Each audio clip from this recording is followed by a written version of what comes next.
الحمد لله رب العالمين والعاقبة للمتقين والصلاة والسلام على سيد الأنبياء والمرسلين وعلى آله وأصحابه أجمعين أما بعد فأعوذ بالله من الشيطان الرجيم بسم الله الرحمن الرحيم اهدنا الصراط المستقيم آمنت بالله صدق الله العظيم وصدق رسوله النبي الأمين المكين الرؤوف الرحيم ونحن على ذلك لمن الشاهدين والشاكرين والحمد لله رب العالمين. منبر نور پر جلوہ افروز خانوادہ شہریہ و چشم و چراغ علماء اکرام شعراء اعظام حاضرین و سامعین السلام علیکم ورحمۃ اللہ تعالی وبرکاتہ. آئیے درود پاک کا نذرانہ پیش کریں، پڑھیں بآواز بلند اللہم صلی علی سیدنا و مولانا محمد و بارک وسلم صلو علیہ صلاۃ و سلام علیک یا حبیب اللہ یا نبی اللہ صلی اللہ تعالی علیہ وسلم. مولایا صلی وسلم دائما ابدا علی حبیبک خیر الخلق کلہم هو الحبیب الذی ترجى شفاعته لكل حول من الاحوال متهم. غوث اعظم بامن بے سر و ساما مدد قبلہ دی مدد کعبہ امام مدد بغرداد بلا افتاد کشتی مدد کن یا معین الدین چشتی. شاہ جی میاں کے فیض کا در ہے کھلا ہوا، در پر امیدواروں کا میلہ لگا ہوا. وارث غوث الورا ہیں حضرت اچھے میاں، دل برے خواجہ پیاں ہیں حضرت اچھے میاں. حضرات، اللہ رب العزت نے اس دنیا میں اپنے بندوں کی ہدایت کے لیے، اپنے بندوں کی رہنمائی کے لیے، اپنے بندوں کو ظلم و ستم سے بچانے کے لیے، عدل و انصاف پھیلانے کے لیے مختلف زمانوں میں انبیاء کرام کو بھیجا.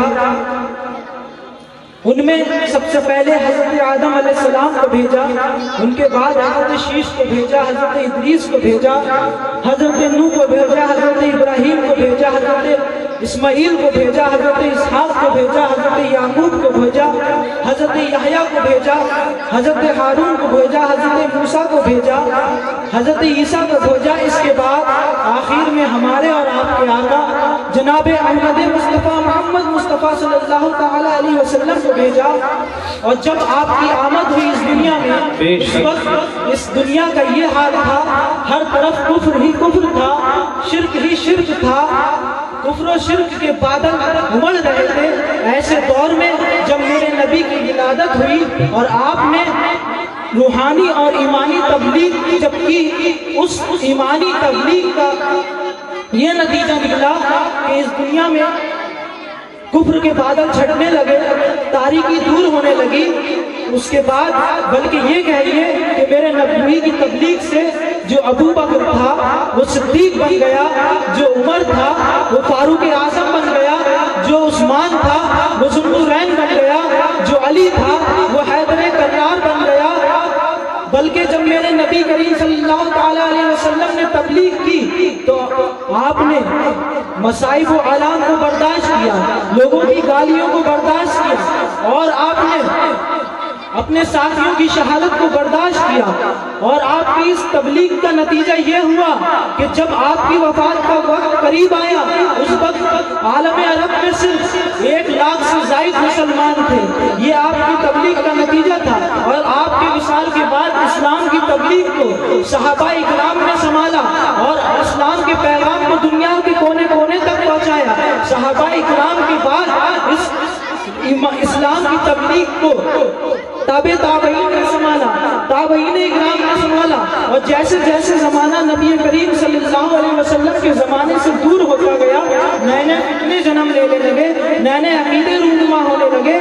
ایسے عقیدوں سے بچانے کے لیے علماء اکرام نے دین اسلام کی حفاظت کا بیڑا اٹھایا.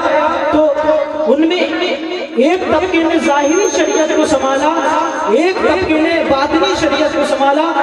جس طبقے نے ظاہری شریعت کو سنبھالا اس طبقے کو مفسرین مجتہدین کہلایا، اور جس نے باطنی شریعت کو سنبھالا وہ صوفیاء کرام کہلایا۔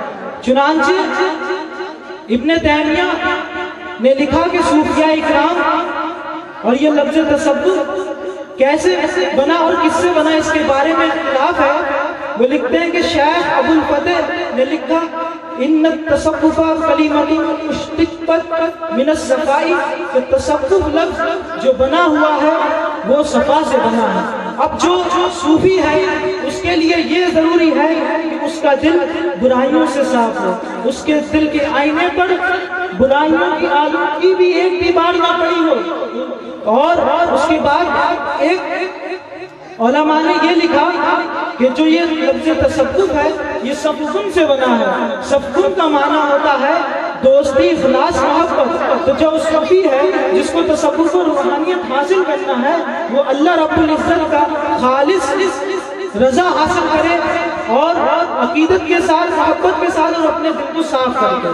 پھر ایک طبقہ علماء کا یہ ہے کہ اس نے لفظ تصوف کے بارے میں یہ لکھا کہ یہ لفظ تصوف صفہ سے بنا ہے۔ صفہ عربی میں چبوترے کو کہتے ہیں، اور یہ چبوترا وہ نہیں بلکہ یہ مدینہ پاک میں ایک مسجد نبوی کے سامنے چبوترا تھا، اس پہ کم سے کم 400 صحابہ کرام کی جماعت تھی جو اپنے گھر بار کو چھوڑ کر نبی کریم کا فیض حاصل کرنے کے لیے وہاں حاضر رہا کرتی تھی۔ تو بتایا اگر جو اس معنی میں لیتا ہے کہ یہ صفہ سے بنا، صفہ سے بنا ہے، تو وہ اس کا رشتہ صوفی کا ان اصحاب صفہ سے مل جاتا ہے۔ اس کے بعد ابن تیمیہ نے لکھا کہ یہ لفظ تصوف صحابہ کرام، تابعین اور تبع تابعین کے زمانے میں مشہور نہیں تھا، بلکہ یہ لفظ تصوف اس کے بعد مشہور ہوا۔ بڑے بڑے ائمہ کے کلام میں ملتا، حضرت امام احمد بن حنبل، حضرت سفیان ثوری، حضرت حسن بصری، اور اس کے سب سے پہلے امام لفظ تصوف جو صوفیاء کی سب سے پہلے امام ہیں وہ حضرت حسن بصری رضی اللہ تعالی عنہ، اور سب سے پہلے خانقاہ جو قائم کی آپ کے مرید حضرت عبد الواحد بن زید کے جو خلیفہ تھے، انہوں نے اس خانقاہ کو تعمیر کیا اور یہ صوفیت کا سلسلہ شروع ہوا۔ اور اس کے بارے میں لکھتے ہیں کہ یہ جماعت سب سے پہلے شہر عراق کے، ملک عراق کے شہر بصرہ میں رونما ہوئی، اور اس وقت مشہور تھا کہ سب سے زیادہ عبادت و ریاضت اور خوف خدا بصرہ کے اندر ہوا کرتا تھا۔ اور ایک مقولہ بھی بڑا مشہور تھا کہ وہ یہ تھا کہ عبادت جو ہے بصری ہے اور فقہ جو ہے کوفی ہے۔ اس کے بعد بہت سے علماء نے تصوف کے بارے میں عجیب عجیب نظریے بیان کیے ہیں۔ بتایا لفظ تصوف میں 4 حرف ہیں، تے سواد باؤ ہے، تو جو تے ہے، تے سے مراد یہ ہے کہ سب سے پہلے آدمی توبہ کرے، اور جب توبہ کر لے گا اس کا دل تمام برائیوں سے صاف ہو جائے گا تو وہ صوفی بنے گا۔ اس کے بعد لفظ سواد ہے، سواد سے صفائی کے معنی میں لیا، اور صفائی یہ ہے کہ دل صاف ہونا چاہیے، اور دل صاف کرنے کے لیے ہمارے صوفیاء اکرام، ہمارے پیر طریقت نے لفظ اللہ کا بھی ذکر بتایا ہے۔ مسلم شریف کی حدیث میں آیا ہے کہ جب تک قیامت نہیں آئے گی جب تک اللہ رب العزت کا نام لینے والا بندہ دنیا میں رہے گا۔ اس کے بعد لفظ تصوف کا تیسرا اور واو سے مراد ولایت لیتے ہیں۔ اب جس کو تصوف و روحانیت حاصل کرنا ہے اس کے لیے ولی ہونا بھی ضروری ہے۔ بے شک اب ہم ولی کسے مانیں؟ تو ولی کے بارے میں قرآن پاک میں اللہ رب العزت نے فرمایا ان اولیاء الا المتقون، اولیاء وہی ہیں جو پرہیزگار اور متقی ہیں۔ اور ہم نے ولی کا معنی غلط کر لیا، جو کرامت دکھائے وہ ولی نہیں، قرآن اس کی شرط نہیں لگائی، قرآن نے شرط لگائی پرہیزگار ہے وہ ولی ہے۔ ہم نے معنی لے لیا جو پانی پہ چلے وہ ولی نہیں، بلکہ قرآن کہہ رہا ہے ان اولیاء الا المتقون، اللہ کا ولی وہی ہے جو پرہیزگار ہے۔ اس کے بعد آخری حرف فے سے مراد ہے فنا فی اللہ، جس کو تصوف و روحانیت چاہیے، جسے اللہ رب العزت کا قرب چاہیے، اسے چاہیے کہ وہ اللہ رب العزت کی یاد میں غرق ہو جائے، یعنی کہ ہر وقت ہو جائے اور ہر وقت یہی کہے لا موجود الا اللہ، لا موجود الا اللہ۔ معاملہ یہ ہے کہ جب ہمیں صوفیہ کی بارگاہ میں جانا چاہیے تو بڑا ادب کرنا چاہیے، ان کا بہت بہت لحاظ کرنا چاہیے، ان سے محبت کرنا چاہیے، ان سے دعائیں کرانا چاہیے، صوفیہ اکرام کی خانقاہوں میں جانا چاہیے تاکہ ہمارے جو دل ہے وہ پاک صاف ہو جائے۔ بے شک بے شک۔ مولا تعالیٰ سے دعا ہے میرے بولنے میں آپ کو سننے میں سہون کر دیں، جو غلطی اس کو معاف فرمائے، وما علینا الا البلاغ۔